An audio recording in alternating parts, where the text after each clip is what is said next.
What's going on, guys? Black Scout Survival. Today we're going to talk about the 5 things that you know before going out in the wilderness, or 5 things that'll get you killed. And so a few weeks ago I had a guy ask on one of the comments and ask if I could teach how to find a shelter selection site. And traditionally there's been 4 things taught. It's the 4 W's, but I consider 5 W's because one of my life experiences and how that played into it. I'll kind of talk about that.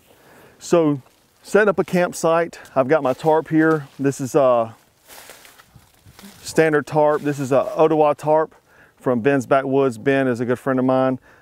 Check it out. It's a great tarp. You can see how it kind of blocks the sides here. You can also use it as it's kind of like a diamond shaped tarp, so you can put over a hammock and stuff like that. So a very versatile piece of gear. But looking at our situation right now, you see the wind's kind of blowing in on me. The first W is wind, okay?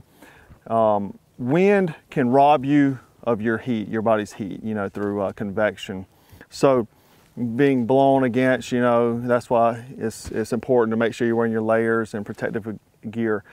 So you want to think about that when you are selecting your shelter site as well. So you can see that the wind will kind of block me here. If the wind is blowing your tarp out, like if it's pushed out, that means it's coming into your camp, so you need to adjust to that.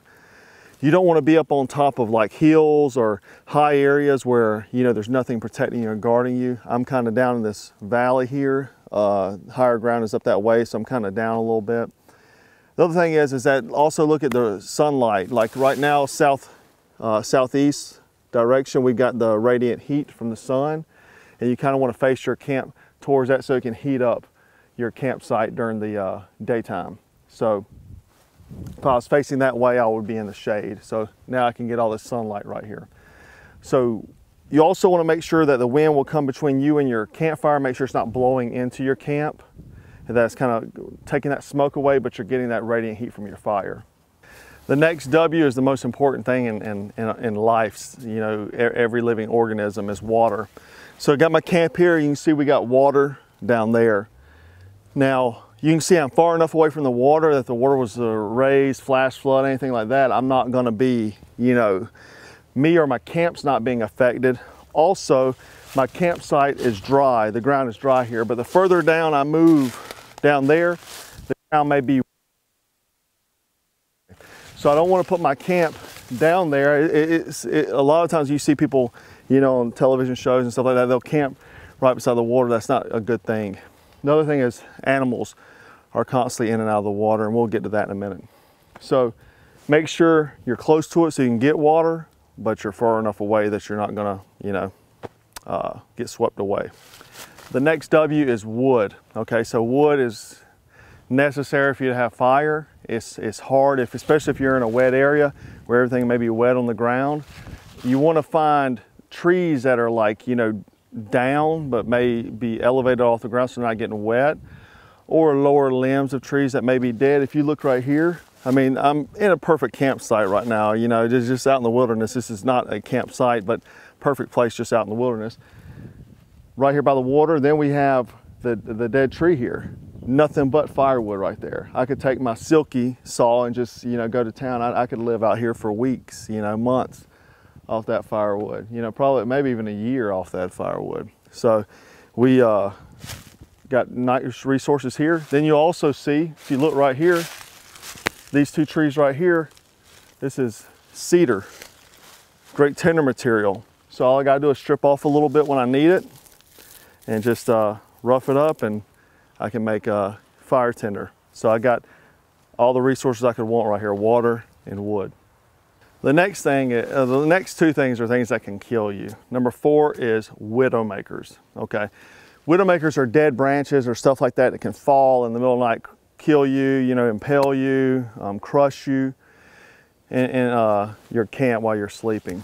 So you can see this right here, this limb hanging just by a few vines. That's definitely a widowmaker, and what that tells me is this tree could also have other branches and stuff like that could drop down and kill you. And as I look across, I see lots of, you know, large dead limbs that, you know, you just want to make sure you're steering clear and you're not directly above that. My camp over here is set up under 2 young trees and shouldn't have that problem.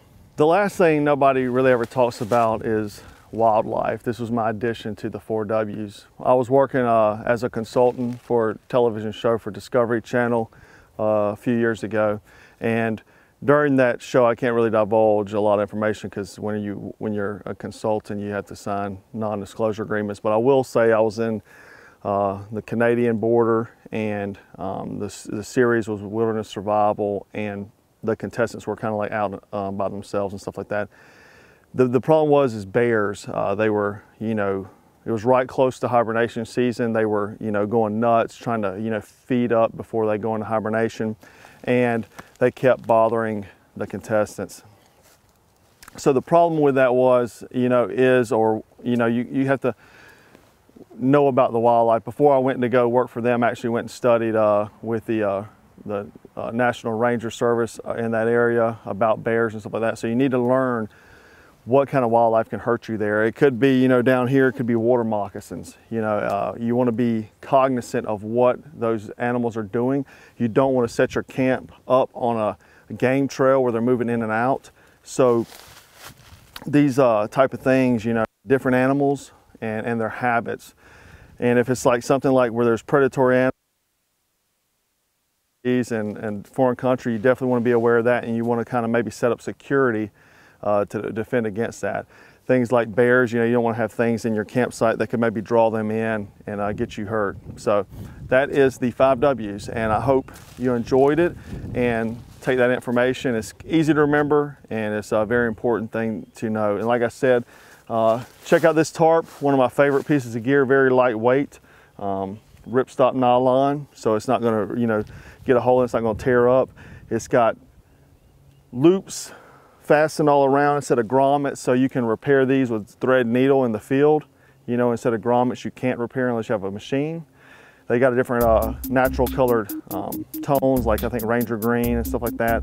I really like the coyote, especially in this fall like look right now. I can kind of, you know, or spring I should say now, but fall and spring I can kind of, you know, disappear into this area.